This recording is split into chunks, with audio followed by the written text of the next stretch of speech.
I'm going to return to the microphone at the end of Reverend Barber's talk to moderate an audience Q&A. But for now, I would like to welcome Kelly Brunell, the Dean of the Sanford School of Public Policy and Director of the Duke World Food Policy Center, to introduce our distinguished guest.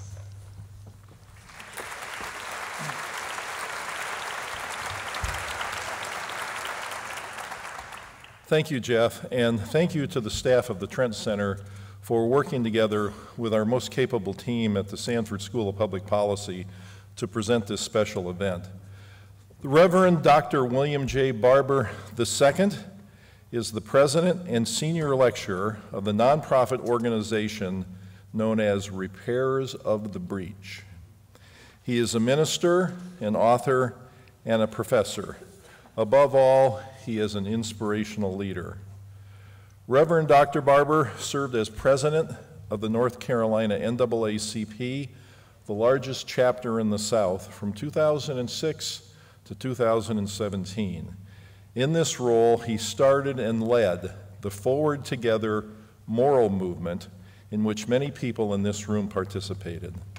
The movement gained national notoriety with its Moral Monday protests at the North Carolina General Assembly. These protests drew tens of thousands of residents, and over the course of the campaign, police arrested more than 1,200 protesters. In 2014, Reverend Barber led the largest moral march in the state's history, with an estimated 80,000 people calling on North Carolina's elected officials to embrace a moral public policy agenda. Inspired by events in North Carolina, grassroots moral movements grew in a number of other states, such as Georgia, Florida, and Missouri. Reverend Barber has been a powerful and tireless advocate for voters' rights, fair legislative districts, health care reform, labor and workers' rights, immigrants' rights, reparation for women survivors of eugenics, release of the Wilmington 10, and educational equality. In 2009, Governor Beverly Perdue presented Reverend Barber with the Order of the Longleaf Pine, North Carolina's highest citizenship award. Helping secure passage of the Racial Justice Act of 2009 to protect wrongly convicted African American men from death row, the North Carolina General Assembly subsequently repealed that act. Reverend Barber is pastor of Greenleaf Christian Church, Disciples of Christ in Goldsboro, North Carolina. He is a graduate of North Carolina Central University, the Duke Divinity School, and Drew University Theological School, where he earned a doctorate in ministry. Since stepping down from his leadership of the NAACP, Reverend Barber became president of the Repairers of the Breach and co-chair of the Poor People's Campaign, a national call for moral revival. We are honored and humbled by the sheer power of tonight's guest to lead North Carolinians and now the country toward social justice. And I can say there's no warmer man that I believe I've ever met. Please help me welcome the Reverend Dr. William J. Barber II.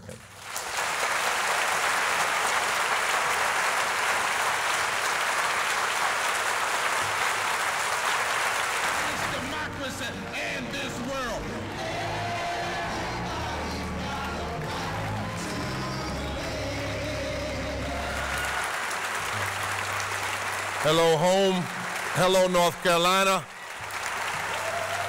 Forward together. All right, it's good to be here tonight. I'm so thankful to God and for His grace. I've been under the weather with a bacterial infection and had to come off the road a bit, but I'm so thankful to be here tonight with all of you. I see so many folk, if I start naming people, that's going to be the next 3 hours. So I'm going to do like we do down south. What up, y'all? If the light folk could help me on these lights a little bit, I'm getting a shadow, but I'll do the best I can tonight. I'm so thankful to this great family that has sponsored this event, to the Trent Center, to the great legacy of Terry Sanford, to the School of Public Policy. It is such a humbling reality to be invited to be here and to see all of you out on tonight. I want for a little while tonight to talk about SOS, saving our ship of state, the saving of our ship of state. And I want to suggest that in order to do that, there are some things we must first see clearly. There's some organizing we must do intentionally. And then we must stand together.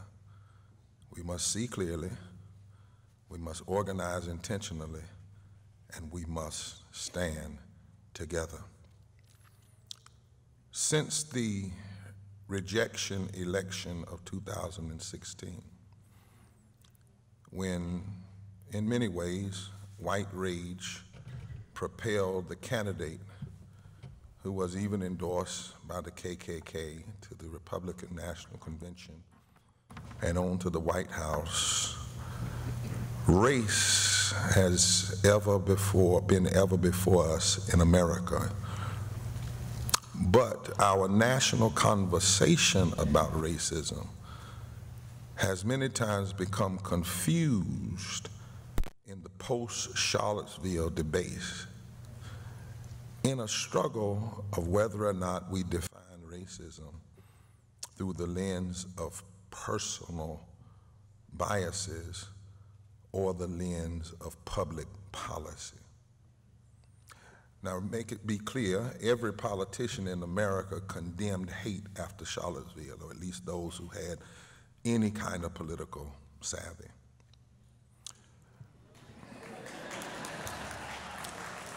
But racism is not about hate alone.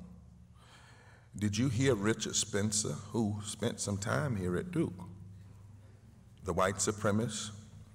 When he went back to Charlottesville a few weeks ago, he said, "We came peacefully and we will come peacefully again." He said that when he endorsed the current occupier of the White House, it was after he heard his positions on immigrants. Racism isn't about whether you have a black friend or even use the N-word. Institutional racism is about what's written into policy. It's about power. I would even go further to say it's not so much about the statues as it is the statutes. For instance, my good friend Dr. Tim Tyson and I have conversations often, and how in a rush, many of the people in the media and others got it wrong about the statues. They ran out and said these statues were put up to honor the Civil War. No, they weren't. 90% of them weren't. Robert E. Lee said he wouldn't even be buried in a Confederate uniform. In fact, if you had tried to put those statues up immediately after the Civil War, you would have been locked up for treason. 90% of those statues were put up after Plessy versus Ferguson, 1898. Between 1898, Representative Black, and 1924. And in fact, the one in Charlottesville was commissioned in 1919, more to pay homage not to the Civil War, but to Woodrow Wilson's election, who was a white supremacist, who when he got into office, he immediately stopped the desegregation of the federal government, and he had his entire staff 100 years before Bannon was ever in the White House to watch Birth of a Nation, that was written by a playwright from Shelby, North Carolina, who used to be a member of the North Carolina Senate. And the book was called The Klansman, and it was turned into Birth of a Nation. So that statue was put up, was commissioned in 1919 as white nationalists were saying, We have control of the laws again, the policy again. Could it be that that's why they chose that statute to march around? Because in the mindset of a white nationalist, it's not about just hate, it's about policy. What is racism? Racism is what happened after the Civil War, when by 1868, black and white people came together and they formed fusion coalitions all over the South. And they rewrote constitutions like the one here in North Carolina. They put this in the preamble: we hold these truths to be self-evident, that all persons are created equal, endowed by their Creator with certain inalienable rights, among which are life, liberty, the enjoyment of the fruit of their own labor, and the pursuit of happiness. Or our Constitution, Article 11, Section 4, that says beneficent provision to the poor, the unfortunate, and the orphan is the first duty of a civilized and a Christian nation.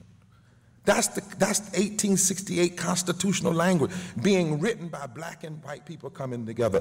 They rewrote the voting laws and made sure that all, at least men, could vote. They rewrote laws about wages. They provided health care. By 1877, you had 40 hospitals, Freedmen hospitals, that were providing health care for blacks, former slaves, former free blacks, and poor whites. Free. By 1872, you had the 13th Amendment, ending slavery, the 14th Amendment, equal protection under the law, the 15th Amendment, providing protection for voting. Public education in these fusion coalitions of black and white people coming together by 1868 was a public constitutional right. A constitutional right. Something we still do not have in our federal constitution till this day. What is racism? Racism is when in 1872 the Klan is founded to scare white people and make them stop working with black people. Racism is Governor Holden, the governor who led us into Reconstruction, being impeached because he dared to take on the Klan and dared to push forward progressive racism. Racism is a group calling themselves the Redemption Movement. But what they meant by redeeming is redeeming America from the sin of black and white people working together. Racism is in 1877 a guy running for president and losing the popular vote but getting elected anyhow.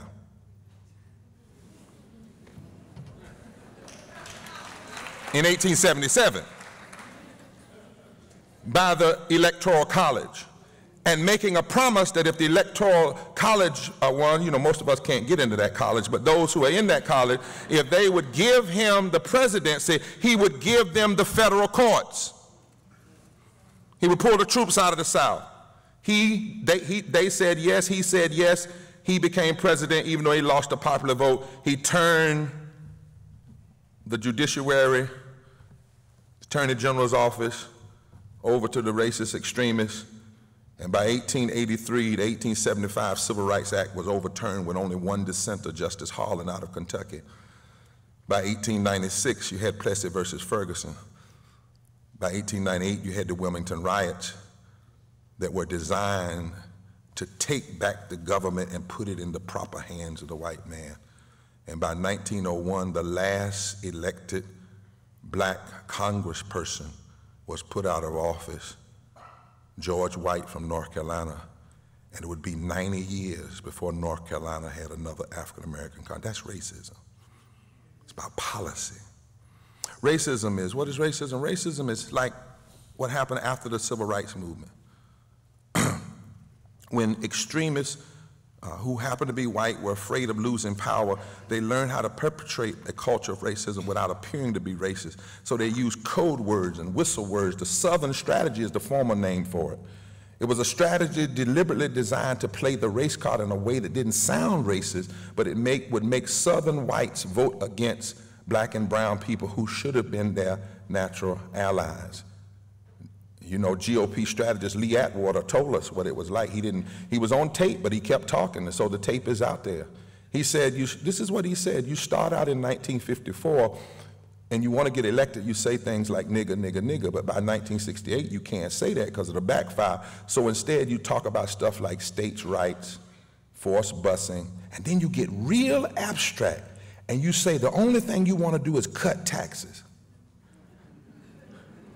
And that doesn't sound racist to the untrained ear, but it's code word, because it sounds like all the things you're talking about are totally economic, but the byproduct of them is that blacks get hurt worse than whites, and whites are taught, particularly in the South, to blame their problems not on the oligarchy or the aristocracy, but black and brown people who are getting quote-unquote free stuff and using their tax dollars.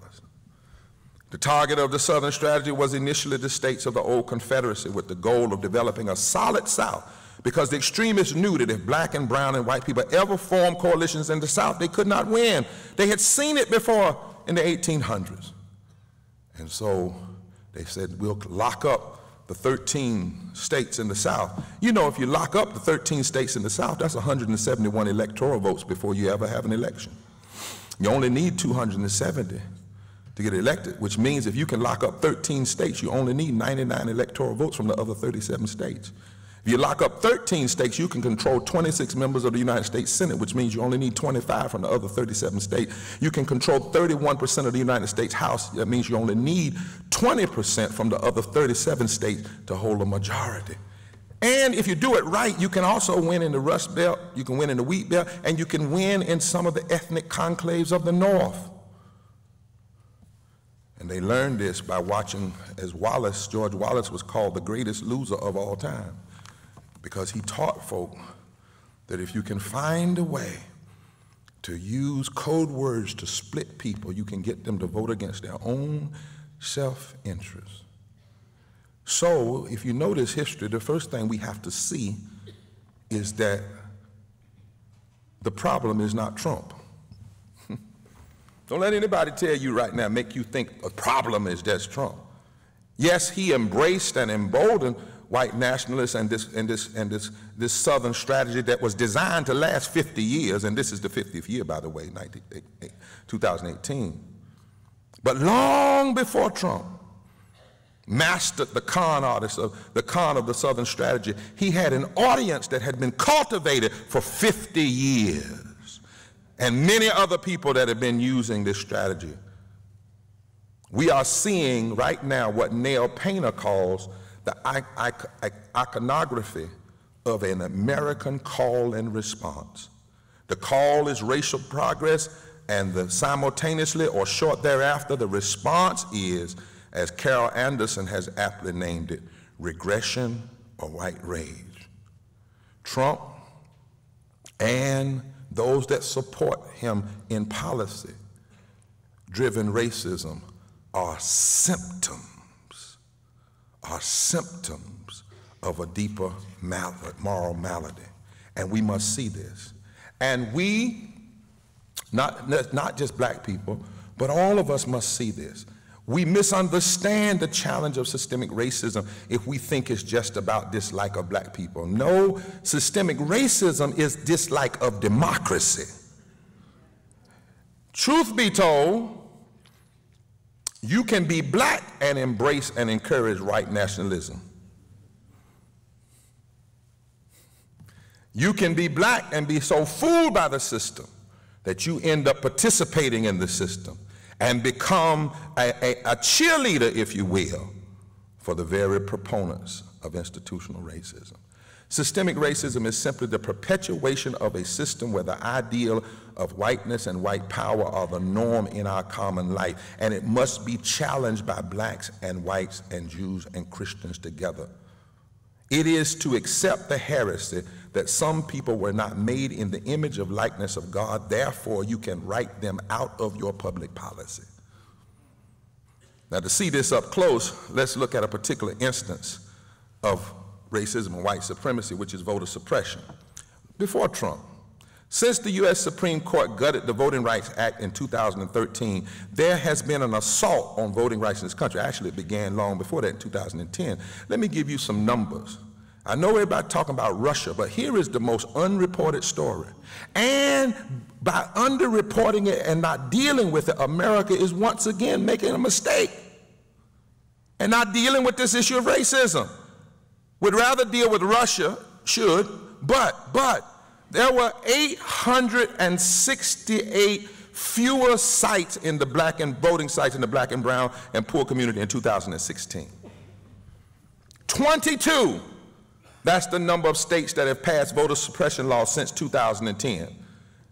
22 states, that's 44 senators, and 50% of the United States House of Representatives come from states that have engaged in proven voter suppression. More than 4 years, or nearly 2,000 days, that's how long it's been since the Supreme Court gutted Section 5 of the Voting Rights Act. Now I want you to put that in context. Strom Thurmond was a show-enough racist. He only filibustered the 1957 Civil Rights Act for 24 hours. Ryan and McConnell and Boehner have participated in filibustering fixing the Voting Rights Act for nearly 2,000 days. We talk about a person winning. Trump, for instance, winning by 20,000 votes in Wisconsin. There were 250,000 votes suppressed in Wisconsin. We won in North Carolina. We beat back Tom Farr and the white supremacists, and yet in 2016 in North Carolina, we had over 150 fewer sites doing early voting. This is the election hacking that no one wants to talk about because it would force us to deal with systemic racism in America. Not whether or not someone has a black friend, that's not even the issue. Tim Scott, who's black, is against the restoration of a Voting Rights Act, so he is an enabler of white nationalism and white supremacy, and he's black. I don't know how much Trump got help from Russia, but it's manifestly clear that he could not have stolen the election without the help of systemic racism. Whether the tactics are partisan gerrymandering, a discriminatory voter ID, the rollback of early voting, same-day registration, the places where we see the attack. We wouldn't have the Senate today we have today, or the Congress we have today, or the General Assembly we have today without voter suppression.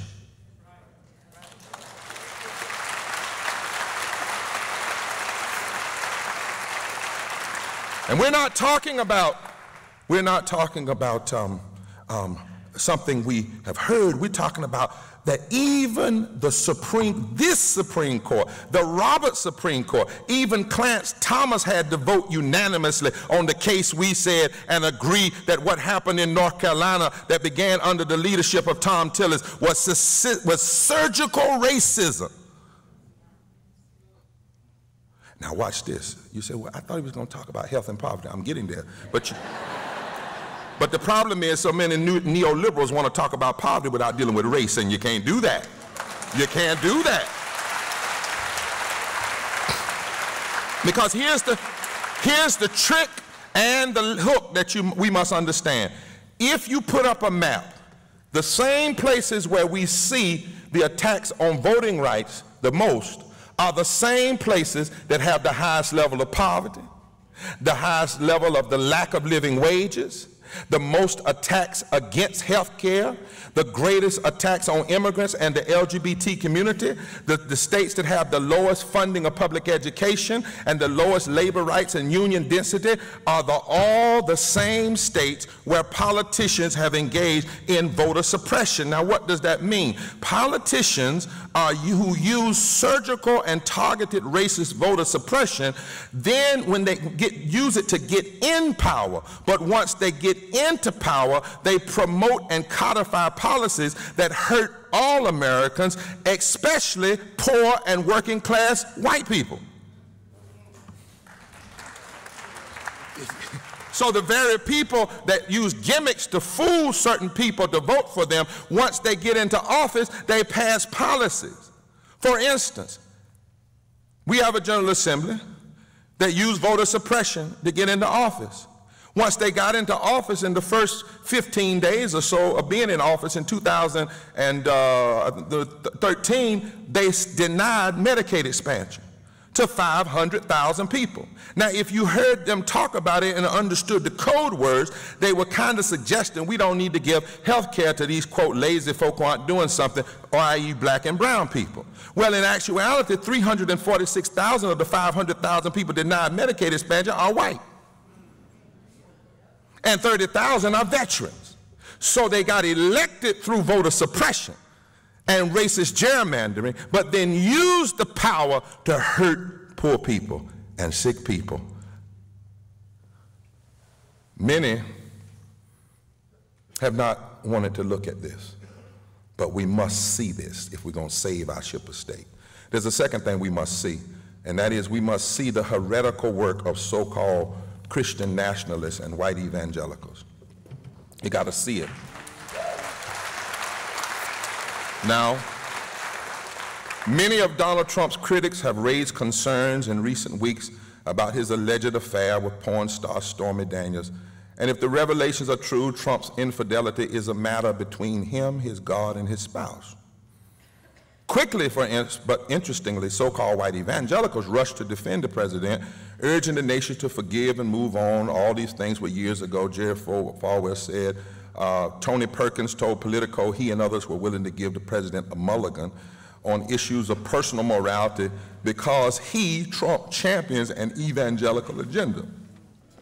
Now, it's easy to point out the hypocrisy of men who have cried so loudly about character in public leadership only to defend a man who spent his life flaunting conventional morality. But the truth is, can I drop this little truth in here? America has had to give every president a mulligan on some personal failing or another. If Trump's pastoral advisors want to forgive him, that's their right. Because infidelity normally has its own consequences. But the great moral issue here, and what is heretical, is that of this faith they're trying to push in the public square, is when they use religion to cover up his immoral and pornographic policies, which are hurting vulnerable people and undermining our democracy. In Ezekiel, one of the great Jewish prophets said, in Ezekiel 22, said, your politicians have become like wolves, devouring the poor and hurting the immigrants. But there is a worse sin. The preachers are covering up for the politician and claiming to say things that God has not said. And so in matters of public justice, no one has a right to give the president a mulligan. If you want to on personal things, that's you. But when it comes to public policy, especially in this nation, for our nation's theological leaders, who should be the torchbearers of public morality, not the enablers of ethical decay. Unfortunately, what we are seeing now is the revival of a specific and subversive strand of Christianity, one with a historic legacy stretching all the way back to slavery, which is heresy. The infidelity, oh, they shouldn't have taught me the Bible at Duke Theological Seminary. The infidelity that we must concern ourselves with is what the Bible calls going a whoring after other gods. A whoring after other gods is whenever a nation chooses to hurt the poor and oppress the stranger and mistreat the weak and keep the sick and corrupt the courts. The Bible, biblical prophets accuse the political leaders of public infidelity. Unlike in marriage, such adultery is not a private matter and it must be challenged in the public square. The problem is too many preachers are willing to overlook the policy failings in exchange for access to power. And they have said things like, Jesus' teachings are about private morality and not public policy. Jesus said, love your neighbor as yourself, but never told Caesar how to run Rome. Well, that's just not true. Jesus' first sermon said, I've come to preach good news to the poor, and the Greek word for poor there is patokos, which means the poor who have been made poor by economic exploitation and imperialism.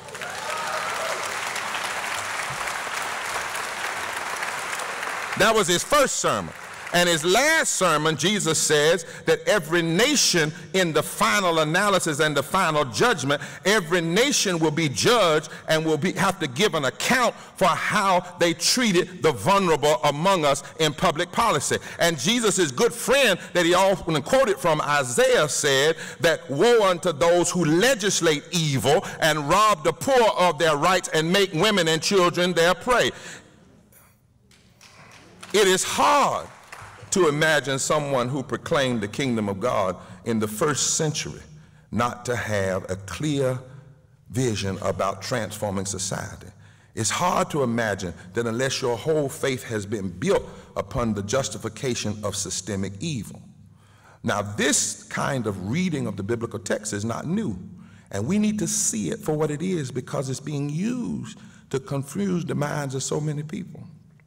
This brand was passed down by generations of so-called Christians who learned to read the Bible in the 19th century as a text that did not condemn but rather affirmed race-based chattel slavery and public policy that legalized it.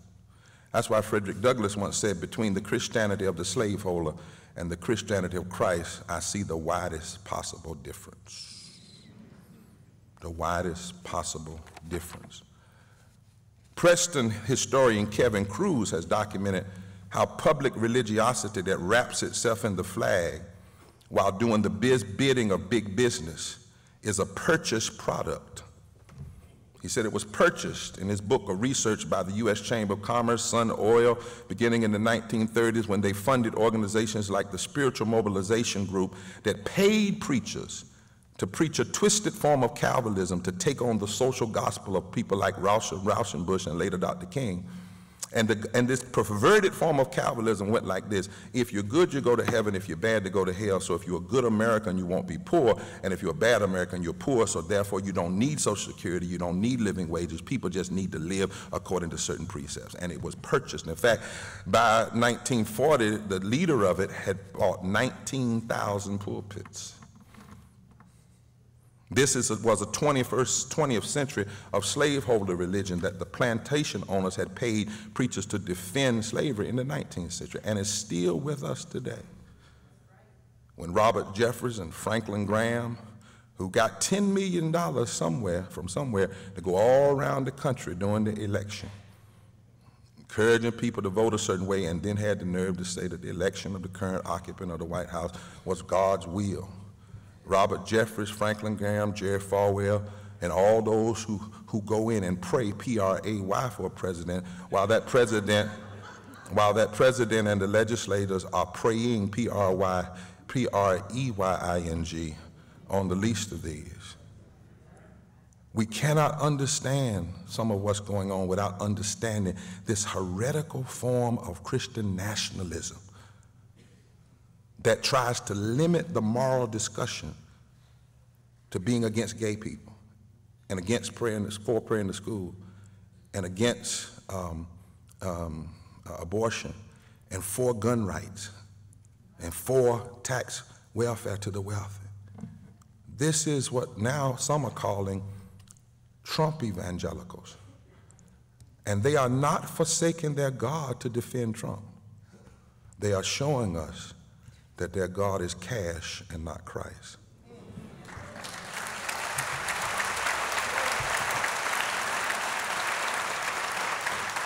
And for Trump's personal failings, he needs personal, professional counseling, but for his mean and vulgar use of power, he and his allies, this not just him, he and his allies, he can't write a law, he and his allies in the Congress need public critique and moral resistance. No matter how high the Dow Jones average is, it can never be high enough to be a sufficient payoff for us to keep quiet in the face of such moral inconsistency. We must see this. Now, if we're going to save our ship of state, we must, as I said, see this systemic racism. We must see how this heretical form of morality is being used to confuse the public square. And then if we see that, then we must see what kind of politics and policies you get when you mix this kind of systemic racism with classism and with a distorted moral view. What do you get? You get us having fewer voting rights today than the people had 53 years ago on August 6, 1955, because issues are seen as left versus right, not as right versus wrong. What do you get? You get 25 states that have passed laws that preempt cities from passing their own local minimum wage laws. What do you get? You get the criminalization of poverty that has raised federal spending on prisons tenfold to $7.5 billion a year and led to increased policing to fill them. Nearly 5 million people. In 1968, wasn't but 180,000 in jail. Now nearly 5 million people. We got 2 million more people in prison than China, and China has 1.5 billion more people than us. That's what happens when racism and classism and a false moral narrative are woven together, and people use it from which to shape public policy. What do you get? Federal spending on immigration deportation and the border has gone from $2 billion in 1976 to $17 billion in 2015,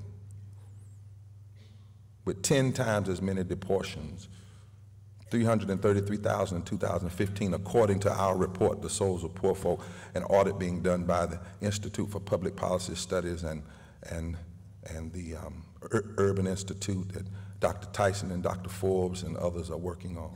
What do you get? As of 2016, there are 40 million people living below the poverty line. This is an income-based measure that is limited to $11,880 for a single person. In other words, if you make $11,881, you are not poor as a single person. $24,300 for a family of 4, which means if you make $24,301, according to the statistics, you are not a poor person. And there are 40 million people living below poverty. This means there's been a 60% rise in the number of poor people since 1968, not because the programs of the war on poverty failed, but because the programs of the war on poverty were undermined. There are 95 million people who are either poor or low income, living under twice the federal poverty line, and that number rises to 140 million people, 43.5% of the population when using the supplemental poverty measures. And when you have this mix of racism and classism and a heretical morality, you get people saying things like, well, poor people are just on a vacation, and a glorified vacation. 16 million of the 40 million people are women. 13 million are children. 3/4 of the people living below the poverty line are women and children. The code words of racism have called us to racialize poverty, but the reality is while white people are only 8.8% of white people are poor below the poverty line, that's 17.3 million people, which is 8 million more than black. So there are 8 million more poor white people than there are black in raw numbers. In raw numbers. In raw numbers. What kind of policies do you get?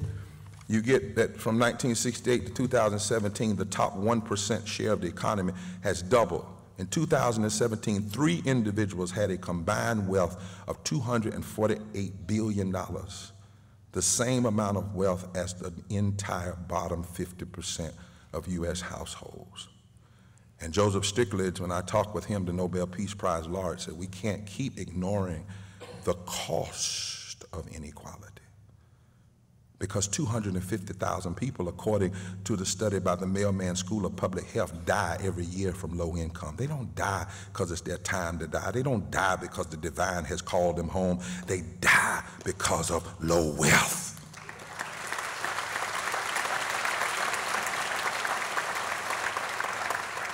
We came to be the leader of the free world, and yet the U.S. pays half of its African-American workers and 60% of Latino workers less than $15 an hour, while we give bailouts to corporate crooks. In the South, where politicians still pit white workers against workers of color, 50% of all workers in the South make less than $15 an hour. There are 400 families that make an average of $97,000 an hour, and we lock people up who simply march for 15. When it comes to health care, even with the Affordable Care Act, 37 million people are still insured, and now with the rolling back, more are uninsured, more premiums are going up. And you think about that, people will run for office. When you mix racism and classism and a distorted moral narrative, people will run for office, look you in your face and say, elect me and I'll take your health care. No, worse than that. Elect me, I'll let you pay for my health care for free and take yours. In other words, elect me and I'll accept health care that I only get because I got elected, but I'll make sure that you don't get what I get even though you elected me. And people buy it because they believe they're talking about other folk, until the reality hits in Western North Carolina and West Virginia and other areas. When it comes to the health of the planet, between 1970 and 1979, meteorologists recorded 600 disasters around the world, but between 2000 and 2009, there were 3,322. Climate scientists testifying before Congress have explained to the public that 2 centuries of fossil fuel extractions have not only built a global economy, but have released enough carbon in the atmosphere that the planet to have a fever. Today, the Earth's fever is raging, and the symptoms of rising floods and waters and drought. And poor people suffer the most and get the sickest the most from climate change. In addition to climate change, when we talk about health, poor people can buy unleaded gas but can't buy unleaded water.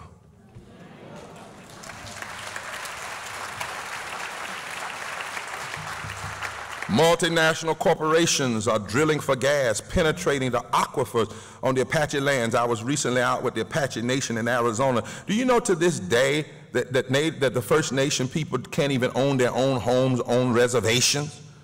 Today, I was there at the burial land. I went to the cliff where 120 Apache warriors, rather than being captured, chose to jump off the cliff. I was there in the place and sang the songs and cried with them the songs of memory. And you could feel the spirit of those who were put in this valley on this piece of land. You know, the Apaches were mountain people, but they were forced into this valley. And then one night while they were in the valley, the troops opened up the river to drown them.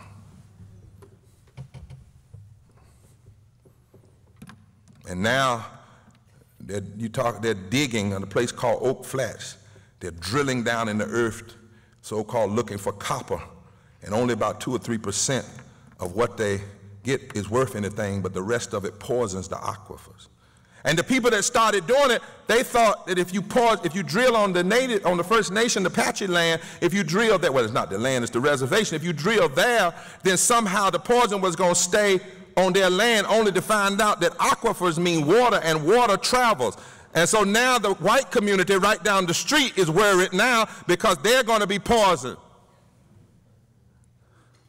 And many of them are upset because they voted for the people like John McCain, who approved a multinational company to come in and do this. The love of money is the root of all evil. Pope Francis calls home our common home has been reduced, he said, to a resource at best. And when I was at the Vatican lecturing this past year, and at the invitation of the Pope by other leaders, one of the things he sent to us in his letter was, he said that when we refuse to address the issues of racism and poverty, we abdicate our responsibility to be the hands and the feet of God in the earth. And then the war economy, and how war is often perpetrated toward black and brown citizens of the world. Vietnam military spending was $354 billion. Today is $635 billion. 53 cents out of every discretionary dollar of our taxes goes directly to military. And then we create these military weapons and they end up getting sold on our streets, and you can get an assault weapon easier than you can get a fishing license. And our children end up dead. And we can't break some politicians from their vampire-like bloodthirst up with the NRA for money. And if you look at the money, if you just took a portion of the money, we could still blow the world up 50 times. That's the sad thing about it. It's not that somehow we're going to have a weak military. When you can blow the earth up 10, 15 times, that seems to be quite a bit, quite enough. If you just took a portion of that military money, the same money could provide health care for 178 million low-income people. It could create more than 11 million green jobs and union jobs. It could give 7 million poor kids Head Start and 442 million households solar electricity. It's not the money that we don't have, it's the moral will and the capacity to do right with what we have.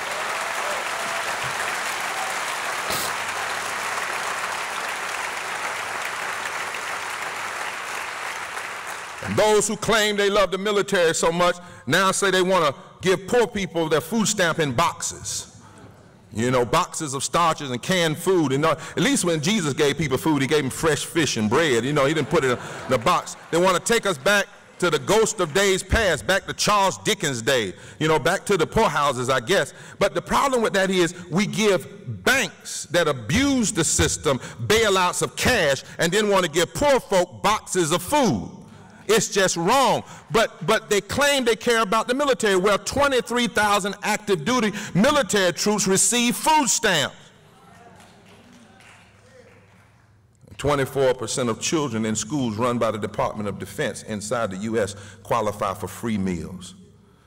And another 21% qualify for reduced price meals. We have to see this. What this race, when you deal with race and class and a distorted morality, what kind of policy does it create? It creates a policy where 4 million families with children are being exposed to high levels of lead. It creates the kind of public policy that's all right with 3 miles of, that the populations within 3 miles of highly contaminated Superfund sites, 45% of them are non-white. 45%, even though the majority near these Superfund sites are still white in raw numbers. And so if we see this, then that means we need to understand why now we need to organize intentionally. We're going to save our ship of state. We got to see right, but then we've got to organize intentionally.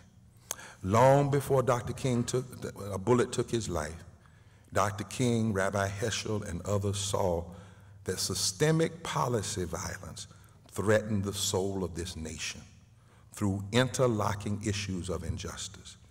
In 1967-68, he paired this diagnosis and called it the Poor People's Campaign. He said America's spiritual sickness was terminal and insisted that unless we experienced a radical revolution of values, such a moral revival, he knew, could not simply be spoken into existence. It had to be lived into existence.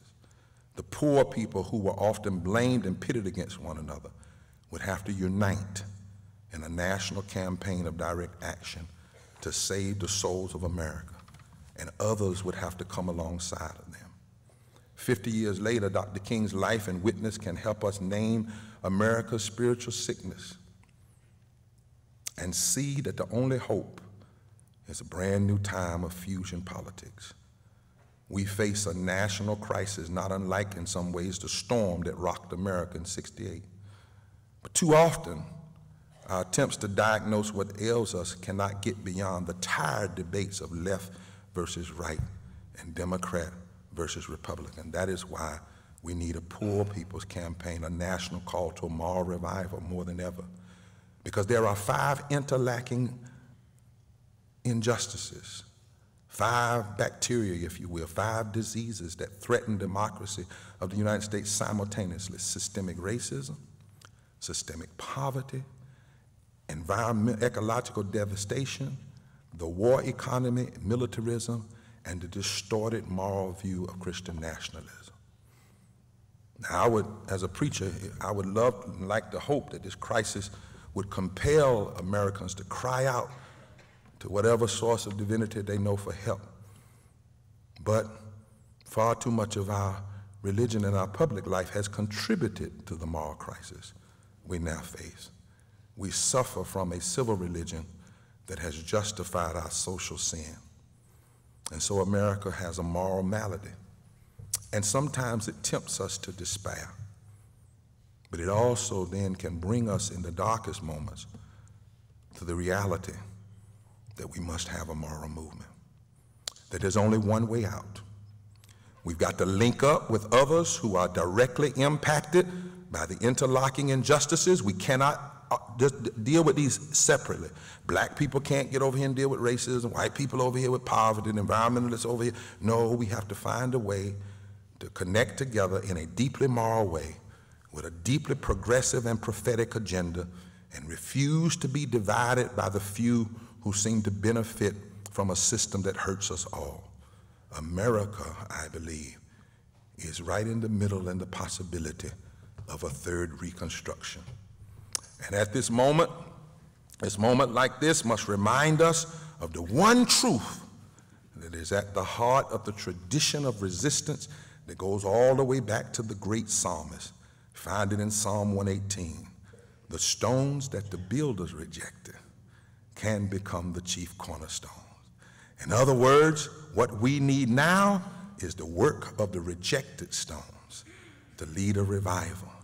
Those who've been rejected through racism, rejected through classism, rejected through homophobia, rejected because of poverty, rejected because of militarism, rejected. That fusion coalition must come together, and we must assert our moral authority as children of God, believing that we can shift the nation's narrative.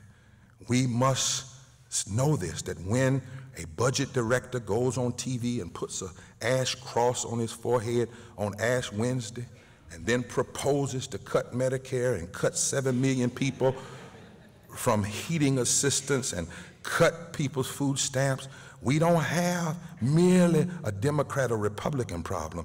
We have a moral problem, and we need a poor people's campaign, a national call for a moral revival.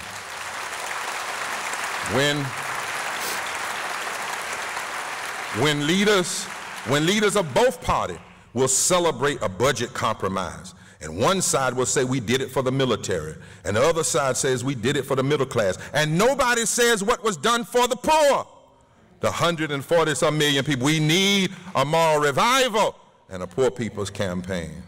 When we are 53 years after the passage of the Voting Rights Act, and we have the attacks on voting rights like we haven't seen since Jim Crow, when people are more interested in protecting the NRA than funding our schools, when we refuse to stop the selling of assault rifles, but we cut health care and want to ban DACA students, when we destroy the environment, when we want to fund the war machine and fund a racist border wall, but we defend defunding poverty programs and refuse to pay people a living wages and protect unions' right, when you have preachers claiming to be representing God, they're so loud when it comes to being against gay people and abortion and prayer for the schools, and loud on supporting tax cuts for the welfare for the rich and the greedy at the tunes of trillions of dollars, the amount of dollars we haven't seen transferred on the backs of poor people like since the time of slavery. And when they claim Trump is the will of God and they say nothing about racism and poverty and stopping the sale of assault guns, we must have a movement that challenges this heresy and names this hypocrisy and refuses to stand down. And this must be a movement rooted in love. It can't be just a movement about hate and what we're against, or hating individuals. It must be a movement rooted in love and truth. It must be a movement where we hate the policies, but we almost have a deep pity for the powerful that will use their power to hurt people. Because I tell you, the other day I was thinking as I was reading through some Howard Thurman, something is wrong in the hearts of people when they gain power and then they use that power to inflict pain on the poor and the vulnerable. How much do you have to dehumanize yourself in order to dehumanize other people? That is the question before America. Rabbi Heschel told America in 1960, in fact, he said it to John Kennedy. He said, Mr. President, this nation forfeits the right to even worship God when you're on the wrong side of justice and racial equality. Howard Thurman once says that we rupture the unity between us and God when we are not concerned about the dispossessed. Just this week, Mary Mike Elderman, who was a leader in the Poor People's Campaign, wrote in an article, she said, when are we going to protect the children and not the guns? These are the kinds of moral questions. We need a Poor People's Campaign, a national call for a moral revival that will demand full restoration of the Voting Rights Act and will demand automatic registration at 18. If you can be registered to vote, to go to war at 18, you ought to be automatically registered at 18. That will demand an open democracy that provides more than one day to vote all across the country, that demands a living wage, that demands universal health care for everybody, and we stop this ungodly voting on children's health care every 5-10 years. It ought to be a divine right in this democracy. That demands guaranteed income for the poor and the weak among us, that demands that we not fund and continue to fund war and militarism, that demands that we take care of our ecological systems, that demands that we change, that demands that we ask ourselves, can America really be America? Can we live up to the deep religious values we claim? Can we live up to the moral claims of saying that there is no freedom worth having unless that freedom engages in making sure that we have the establishment of justice and the providing of the common defense and the promoting of the general welfare? There's no freedom worth having that does not have these things. And so we need people who will stand up and join this movement. Whether we believe in Christianity, Islam, Judaism, all the other great traditions, or no religion at all, we need to stand up. We don't need another tweet, another email. We need some people who are willing to stand with the poor. And not because this is the 50th anniversary of the death of Dr. King, because you don't commemorate an assassination. You don't celebrate an assassination. The only way you can pay homage to a prophet or prophets that have been assassinated is you have to reach down in the blood where they fell, pick up the baton, and carry it the next leg of the way.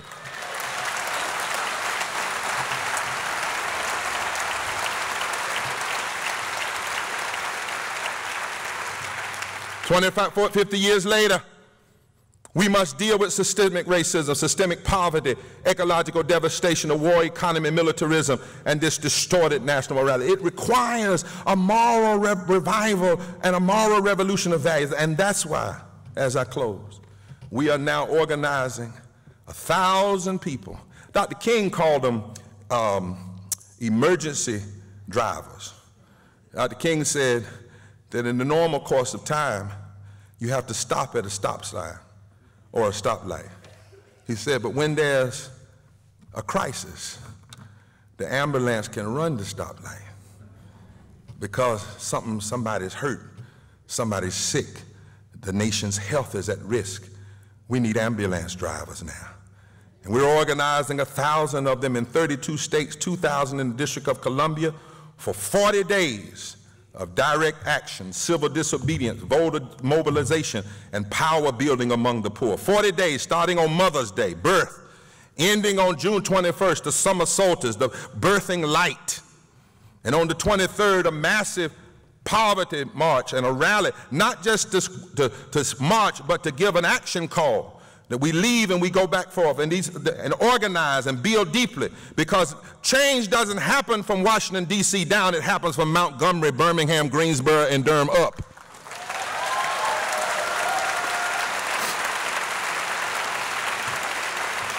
And I tell you, we've been traveling from Appalachia to Alabama, from California to South Carolina, from North Carolina to New Mexico, and I met some people.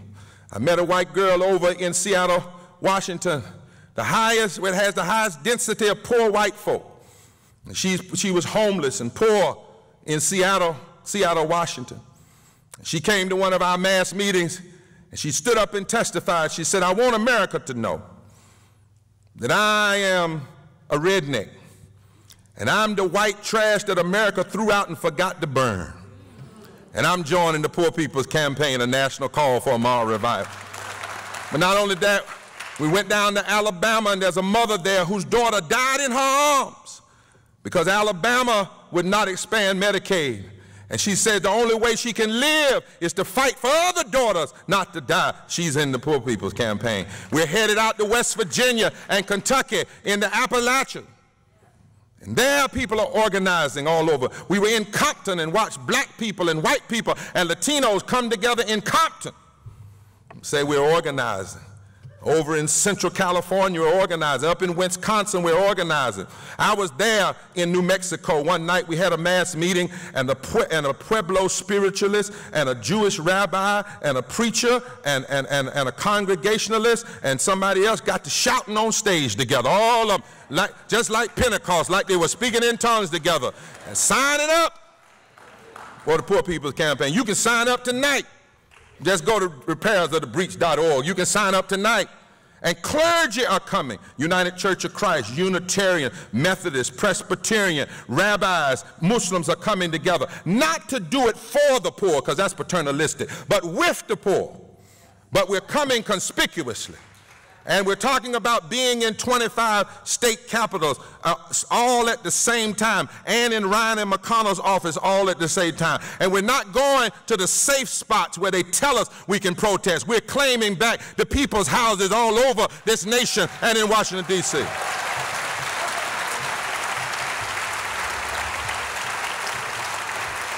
We're going to demand an aspirational agenda. We're going to demand the kind of goals that can set America free and turn us. We're demanding from the Democrats and the Republicans. We're demanding that it's time for all folk to step up. And if they arrest us, they're going to have to arrest us linking arms with poor people. And they're going to have to arrest us in full ministerial attire. But they're going to have to arrest us if they don't, because we are going to arrest the attention of this nation and change the narrative. We cannot have another presidential election or another mid-year like the one we had in 2016, where we had 26 presidential debates in the primary and in the general election, and not 1 hour on poverty, not 1 hour on systemic racism, not 1 hour on ecological devastation, not 1 hour on the war economy. We talk more about tweets and innuendos than we did the things that are hurting people and hurting real lives. And the political structure can't change it alone. There must be a moral revival and a moral revolution of value. We need a political Pentecost. We need a political Pentecost where black and white and brown and Jew and Christian and Muslim and gay and straight and young and old learn how to speak with new tongues and how to act with new power and refuse to be denied. And we go in and we force CNN and MSNBC and the New York Times to change whatever the tweeter was trying to get them to talk about that day, because we come together and we call those 140 million people who never hear their name poor call. We call them and recognize that that's a great army of hope. It's a great army of possibility when we all come together. And so I close tonight, not with my own words, but with the words that come from the great Jewish prophet Amos. 2,600 years ago, he wrote this, and it sounds as contemporary as it was probably when it was first heard. It actually gives us our order. Some people say, well, are you all getting your cues from the Poor People's Campaign? Yes, but we're also getting it from the abolition movement. We're also getting it from the Reconstruction movement. There are a lot of streams. The stream of resistance is in no one place or among no one people. In every age, there's always had to be moral dissenters. There's always had to be somebody that will engage in moral analysis and moral articulation and moral activism. It's just our time. Don't you let anybody tell you this is the worst we've ever seen. That's an insult to the slaves. That's an insult to the survivors of the Holocaust. That's an insult to the women who had to fight for women's suffrage. That's an insult to those that went through Jim Crow. That's an insult to Cesar Chavez and the early Mexican people in their fight. That's an insult to say this is the worst. This is not the worst we've ever seen. It's bad, but it ain't the worst. I told somebody the other day, if Harriet Tubman could get 500 slaves out of slavery, and she didn't have Twitter, she didn't have tweets, she didn't have a cell phone, she didn't have a computer. All she had was moss on the north side of the tree, a made-up mind, a 38 in her pocket in case somebody wanted to go back to slavery. She would send them to heaven and let them be free up there. But anyway,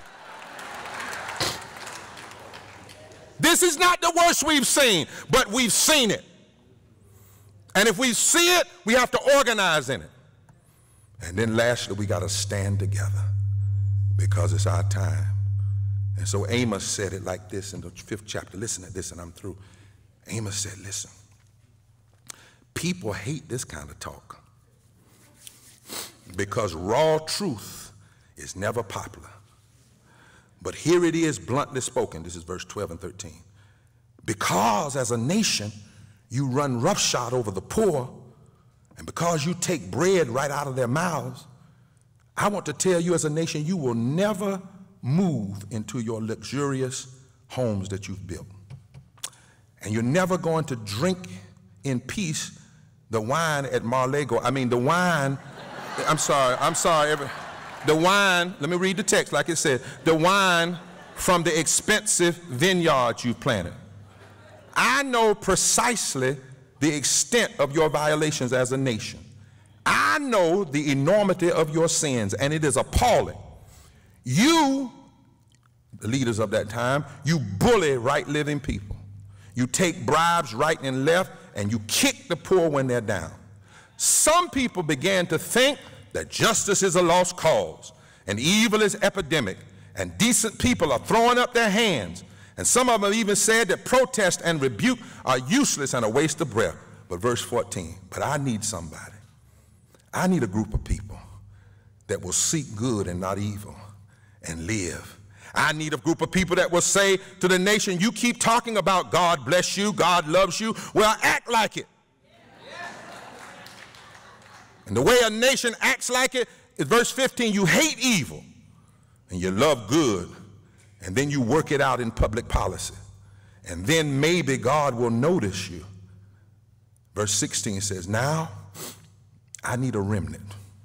Because this nation is not going to do right on its own. So I need a remnant. Maybe I need 1,000 people in 25 states and 2,000 in Washington, D.C.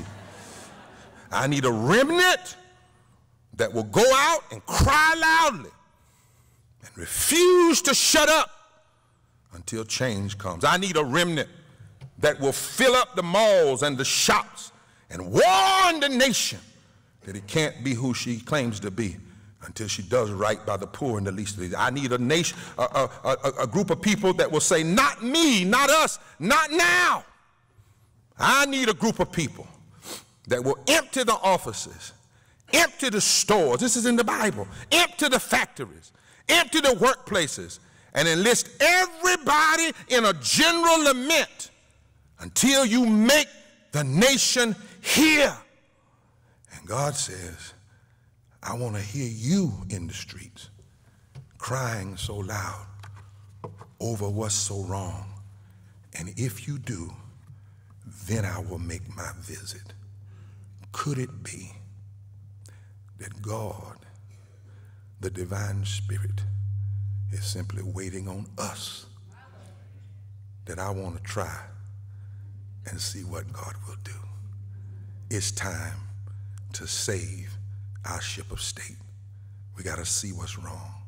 We've got to organize, and we must stand together and launch this Poor People's Campaign, a national call for moral revival, and dare to shift the narrative and declare to history that has yet been and the future that is yet to come.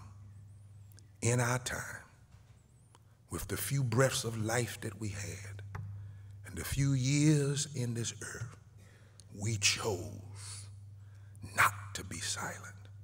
We chose not to be content. We chose to cry loud and to change the heart of this nation. God bless you.